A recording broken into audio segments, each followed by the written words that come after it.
प्रणाम my dear students. सो बेटा chapter 2 की एंडिंग की तरफ आज हम बढ़ते हैं।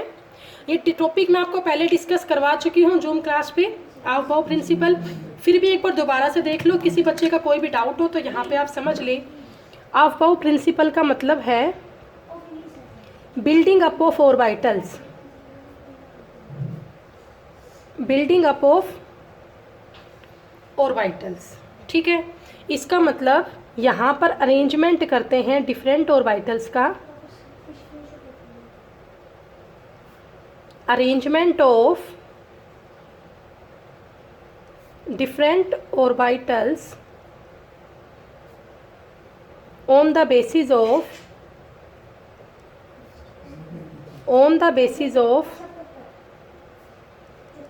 increasing order of energy,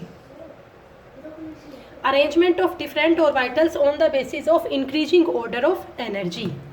so अब बेटा हम यहाँ पर कुछ ऑर्बिटल्स लेते हैं। देखिए, जैसे मैंने पहला ऑर्बिटल लिया 1s, 2s, 3s, 4s, 5s, 6s, 7s, 8s, ये आपके s सब शेल के ऑर्बिटल है। आगे बनते और भी है 9s, 10s, बट फिलहाल यहाँ तक रिक्वायरमेंट है। उसके बाद फिर मैंने आपके लिए p सब शेल के लिए, ये सारे s सब शेल के लिए थे, अब लूँगी p सब शेल के लिए। तो 1p एग्जिस्ट करता नहीं है, तो यहाँ से करेंगे 2p, 3p, 4p, 5p, 6p, 7p, बनता आगे 8p भी है, बट रिक्वायरमेंट सिर्फ यहाँ तक है। अब s सब शेल में लिख लिए 1 से 8 तक, p सब शेल में 1p बेटा एग्जिस्ट करता नहीं है, बाकी मैंने लिख दिए 2p से 7p तक। अब हम बात करते हैं d सब शेल के लिए, 1d नहीं बनता, 2d नहीं बनता, यहाँ से शुरू होगा 3d, 4d, 5d, 6d, 7d exist नहीं करता। अब बात करते हैं f सब शेल की, तो f में बेटा 3f एग्जिस्ट नहीं करता, बस ये दो लेने हैं 4f, 5f। जो मैंने ऊपर वाले छोटे हैं ना 1p बनता ही नहीं है आपका, यहाँ पे है 1d, 2d एग्जिस्ट नहीं करते, बनते नहीं है बेटा, पॉसिबल नहीं है ये। यहाँ पर बात करती हूँ 1f, 2f, 3f, ये तीनों पॉसिबल नहीं है। हाँ, लेकिन आगे और बन सकते हैं, बट फिलहाल आपको पता है हमारे पास 118 एलिमेंट है, तो हमें 118 इलेक्ट्रॉन्स को अरेंज करना है, वो इतने ऑर्बिटल्स में इजीली अरेंज हो जाते हैं। इसीलिए बेटा मैंने यहाँ पे इतने ऑर्बिटल्स लिखे हैं। तो ये सब आपके ऑर्बिटल्स हैं। अब मुझे इनको अरेंज करना है in increasing order of energy. तो आप इनको अरेंज कैसे करेंगे? डायगोनली करेंगे, टॉप साइड से, राइट साइड के टॉप से लेके लेफ्ट साइड के बॉटम की तरफ। ठीक है, तो सबसे पहले बेटा आप ये देखो, ये कट हुआ 1s, उसके बाद नेक्स्ट में आपका 2s, उसके बाद 2p एंड 3s, उसके बाद आपका हुआ 3p एंड 4s, फिर आपका एक लाइन में आए 3d, 4p एंड 5s, फिर आपका आया 4d, 5p एंड 6s, फिर ये आया और लास्ट में ये आया। सो अब बेटा जिस तरह से आपके एलिमेंट कटे हैं ना ऑर्बिटल्स, उन्हें उसी तरह से अरेंज करो। सबसे पहले क्या कट हुआ बोलो? 1s, 1s के बाद बोलो बेटा नेक्स्ट आपका कट हुआ 2s, 2s के बाद नेक्स्ट आपका कट हुआ 2p, 2p के बाद बोलो 3s, 3s के बाद बोलो बेटा 3p, 3p के बाद आप देखिए 4s, 4s के बाद देखो 3d, 3d के बाद 4p, 4p के बाद 5s, 5s के बाद नेक्स्ट आपका आया 4d, 4d के बाद आया 5p, 5p के बाद आया 6s, 6s के बाद आया 4f, 4f के बाद है 5d, 5d के बाद है 6p, 6p के बाद है 7s, 7s के बाद है 5f, 5f के बाद है 6d, देन है आपका 7p और ये है आपका 8s। तो ये बेटा हमने ऑर्बिटल्स का अरेंजमेंट कर दिया in increasing order of energy. It is the arrangement of orbitals in increasing order of energy. मतलब बेटा 1s की सबसे कम एनर्जी है, 2s की उससे ज़्यादा है, ये हो गया। अब इनमें इलेक्ट्रॉन फिल करेंगे, तो ये आपको पता होना चाहिए। S subshell contains 2 electron, P subshell contains maximum 6 electron, D sub shell maximum contains 10 electron, F sub shell contains 14 electron. ये बेटा मैक्सिमम नंबर ऑफ इलेक्ट्रॉन है। S sub shell maximum contain 2 electron, P sub shell contain maximum 6 electron, D sub shell maximum contain 10 electron, F sub shell maximum contains 14 electron. So अब बेटा यहाँ पर हम electrons fill करना शुरू करेंगे। जहाँ भी एस सब शेल दिखेगी वहाँ आप 2 इलेक्ट्रॉन फिल करेंगे। तो ये आप देखिए, सबसे पहले 1s एस सब शेल है, 2 इलेक्ट्रॉन किया, एस है फिर से 2 किया, पी में 6, एस में 2, पी में 6, एस में 2, डी में 10, पी में 6, एस में 2, डी में 10, पी में 6, एस में 2, एफ में 14, डी में बोलिए बेटा 10, पी में 6, एस में 2, एफ में 14, डी में 10, पी में 6, एस में 2। तो ये हमने इसमें इलेक्ट्रॉन फिल किए। अब इसमें टोटल नंबर ऑफ इलेक्ट्रॉन हम देखते हैं, 2 to 4 और 6, 10, 10 और 8, 18, 18 और 2, 20, 20 और 10, 30, 30 और 8, 38, 38 और 10, 48, 48 और 8, 56, 56 और 14, 70, 70 और 10, 80, 80 और 8, 88, 88 और 14, 102, 102 और 10, 112 और 112 और 8, 120। तो बेटा इतने में आपके 120 इलेक्ट्रॉन्स का अरेंजमेंट हो गया है। और अभी हमारे पास एलिमेंट कितने हैं, 118 है। तो इतने ये सफिशिएंट है। तो ये आपका टॉपिक हुआ ऑफ-बाउ प्रिंसिपल का। सो बेटा अब आगे हम करते हैं n+l रूल। थोड़ा सा ये टॉपिक ऑफ-बाउ प्रिंसिपल जैसा ही है। n+l रूल क्या कहता है, देखिए, greater the value of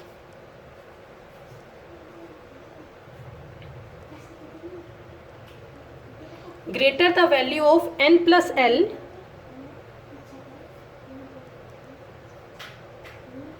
more will be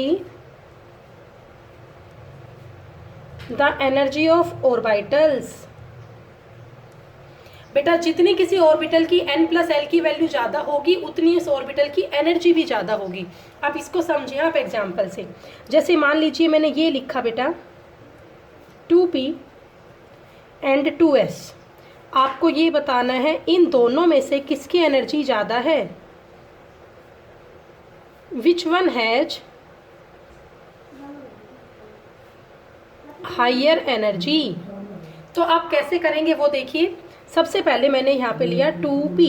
आपको पता है 2p में n की वैल्यू क्या है 2, और l की वैल्यू क्या होती है p सब शेल में 1, पता है ना। तो अगर मैं यहाँ पे n+l का सम करती हूँ तो 2 + 1 मेरा कितना आएगा, 3 आएगा। सेकंड यहाँ पे क्या दिया गया है 2s। 2s में n की वैल्यू क्या है 2, और आपको पता है s सब शेल में l की वैल्यू क्या होती है 0। s सब शेल में l की वैल्यू क्या होती है 0। तो अगर मैं यहाँ पे सम करती हूँ n+l का तो 2 + 0 कितना होगा 2 होगा। अब बताइए इन दोनों में किसका n+l का सम ज़्यादा आया, 2p का या 2s का, 2p का आया। तो आप कहेंगे जो 2p है it has higher energy than 2s। आपको बेटा ये एग्जाम्पल समझ में आया। अब सेकंड एग्जाम्पल हम यहाँ पे लेते हैं। मान लीजिए मैंने यहाँ पे लिया 4f and 5d, 4f and 5d। आपको बताना है यहाँ पे which one has higher energy, which one has higher energy. तो इस क्वेश्चन को आप कैसे करेंगे वो देखिए। 4f एंड 5d आपने यहाँ पे लिया है। सो पहले हम बात करते हैं 4f की। 4f में n की वैल्यू क्या है 4 है, और आप बताओ f सब शेल में l की वैल्यू क्या होती है 3। तो अगर आप यहाँ n+l का सम करोगे तो 4 + 3 कितना आएगा 7 आएगा। 4 + 3 क्या आएगा 7 आएगा। और आपको यहाँ पे दूसरा ऑर्बिटल क्या दे रखा है 5d। 5d में बताइए बेटा n की वैल्यू क्या है 5 है, और d सब शेल में l की वैल्यू क्या होती है डी सब शेल में एल की वैल्यू आपकी होती है, बोलिए 2। तो अगर मैं यहाँ पर n प्लस एल का सम करूंगी तो 5 प्लस 2 कितना आएगा, 7 आएगा। अब इस बार तो बेटा क्या हुआ, दोनों का ही सेम वैल्यू आई n प्लस एल की, 4f की भी और 5d की भी। तो इस बार हम किसकी एनर्जी ज़्यादा मानेंगे, तो आप क्या कहेंगे, in any case if the sum of n plus L remains same for two orbitals, then the orbitals which have greater value of n assumed to be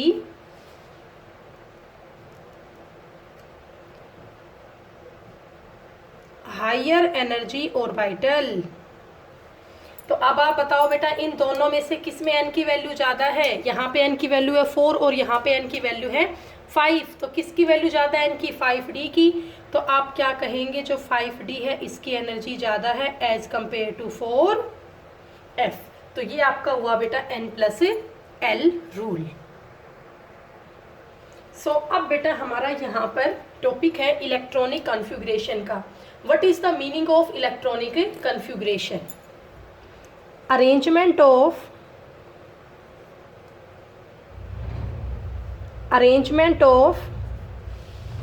electron in the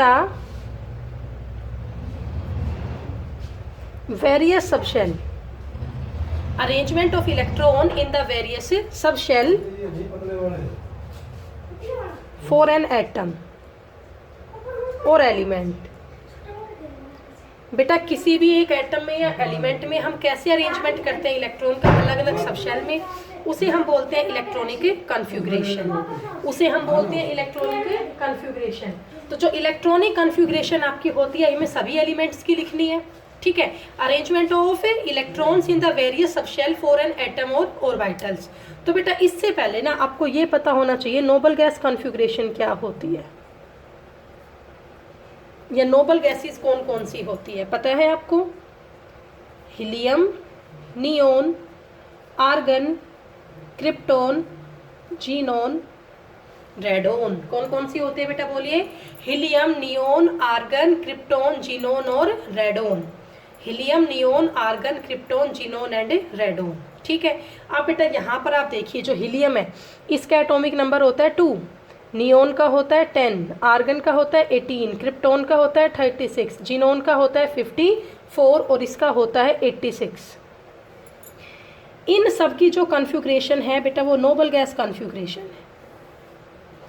इनकी configuration क्या है? Noble gas configuration है।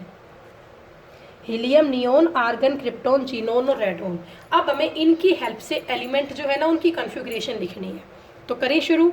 सबसे पहले मैं यहाँ लिख लेती हूँ एटॉमिक नंबर, यहाँ पर एलिमेंट का नेम, यहाँ पर सिंबल, और यहाँ हम कर लेते हैं electronic configuration. Electronic configuration, atomic number, element name, symbol and electronic configuration. So बेटा एटॉमिक नंबर हम यहाँ लिख लेते हैं 1 से 10 तक, 1 2 3 4 5 6 7 8 9 10। अब इन एलिमेंट्स के नेम हम लिख लेते हैं। आपको पता है एटॉमिक नंबर 1 किसका होता है? हाइड्रोजन का। 2 किसका है बेटा? हीलियम का। 3 किसका है बोलिए? लिथियम का। 4 बेरिलियम का। 5 बोरोन। 6 कार्बन। 7 नाइट्रोजन। 8 ऑक्सीजन। 9 है आपका फ्लोरीन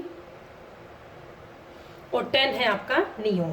ठीक है, अब अगर मैं यहाँ सिंबल लिखती हूँ तो हाइड्रोजन का सिंबल H, हीलियम का He, लिथियम का Li, बेरिलियम का Be, बोरोन का B, कार्बन का C, नाइट्रोजन का N, ऑक्सीजन का O, फ्लोरीन का F और नियोन का Ne। ये इन सब के सिंबल्स हुए। सो अब इनकी हम इलेक्ट्रॉनिक कॉन्फ़िगरेशन लिखना शुरू करते हैं। तो शुरू बेटा कैसे करेंगे, देखिए अभी मैंने आपको पढ़ाया था ये अफबाउ प्रिंसिपल। यहाँ सबसे पहले कौन सा ऑर्बिटल आया था, 1s, तो मैं यहाँ 1s ही लिख लेती हूँ। लिख लिया बेटा। अब बताओ 1s मैक्सिमम कंटेन 2 इलेक्ट्रॉन, लेकिन हमारे पास तो सिर्फ कितना इलेक्ट्रॉन है, एक ही, क्योंकि एटॉमिक नंबर ही 1 है। तो यहाँ पर आएगा 1s1, बस इसकी ये कन्फिग्रेशन होगी। अब नेक्स्ट आपका है हीलियम, तो पहला नंबर तो किसका है, 1s का ही है, 1s लिख दिया। अब 1s के बाद आप देखो 1s में s सबशेल है, मैक्सिमम कैरी 2 इलेक्ट्रॉन, और हमारे पास 2 इलेक्ट्रॉन ही तो है, तो मैं इसको 1s2 लिख सकती हूँ। ये इसकी कन्फिग्रेशन हुई, आया समझ में। नेक्स्ट आपका है लिथियम, नेक्स्ट आपका क्या है, लिथियम है। अब बेटा लिथियम के लिए क्या यहाँ पर कोई नोबल गैस यूज हो रही है ना, कौन सी, ये वाली। चलो पहले आप पूरा लिखना सीखो। सबसे पहले किसका नंबर आता है, 1s का, तो चलो हमने यहाँ लिख लिया 1s2। अब बेटा यहाँ तो 2 इलेक्ट्रॉन आए, लेकिन हमारे पास कितने इलेक्ट्रॉन है, 3, तो मैं इसको क्या लिख सकती हूँ, 1s के बाद नेक्स्ट नंबर किसका आएगा, 2s का। तो अब हम यहाँ पे क्या लिखेंगे, 2s लिखेंगे, लेकिन हमारे पास इलेक्ट्रॉन 3 थे, 2 हम पहले फिल कर चुके हैं, तो इस बार हमारा 2s में 1 ही इलेक्ट्रॉन आएगा। आई बात समझ में। नेक्स्ट आप बेरिलियम का लिखो, तो बेरिलियम में 4 करना है, तो बोलो क्या हो जाएगा, 1s2 2s2, आया समझ में, 4 इलेक्ट्रॉन हो गए। अब बोरोन का लिखो, तो अब बेटा थोड़ा बड़ा होता जाता है, इसको हम क्या करें, यहाँ पर हम नोबल गैसेज का यूज करना शुरू कर दें। चलो पहले पूरा लिख लेते हैं, 1s2 2s2, यहाँ तक कितने इलेक्ट्रॉन्स हो गए, 2 और 2 4, करने कितने हैं, 5, तो पीछे देखो आप 1s और 2s तो हो चुका है। नेक्स्ट नंबर किसका आया, 2p का, p subshell maximum contain 6 electron, तो हमें तो बस एक ही चाहिए यहाँ पे बेटा, मैक्सिमम 6 है ना, मिनिमम तो कितने भी हो जाएंगे 6 से कम। अब इसका 5 हो गया, 2 2 4 और 1 5। अब नेक्स्ट कार्बन का लिखो, 1s2 2s2 2p, 2 यहाँ पे हो जाएगा, because you know that p subshell maximum contain 6 electron, तो 6 ये हो गए, 2 4 6। नेक्स्ट नाइट्रोजन का बोलो, 1s2 2s2 2p 3 हो गया 7। ऑक्सीजन का 1s2 2s2 2p 4 हो गया, इसका 8। इसका फ्लोरीन का 1s2 2s2 2p 5 9 हो गया। और लास्ट आपका नियोन का 1s2 2s2 2p 6 10 हो गया। आया बेटा यहाँ तक समझ में। चलो अब आगे करते हैं एटॉमिक नंबर 11 to 15, बाकी फिर तुम्हारे लिए, ठीक है। अब बताइए एटॉमिक नंबर 11 किस एलिमेंट का होता है, पता है आपको, सोडियम का 12, मैग्नीशियम का 13, बोलिए बेटा, aluminium 14, silicon 15, phosphorus. So sodium का सिंबल क्या होता है, Na, मैग्नीशियम का Mg, एल्यूमिनियम का Al, सिलिकॉन का Si और फॉस्फोरस का P।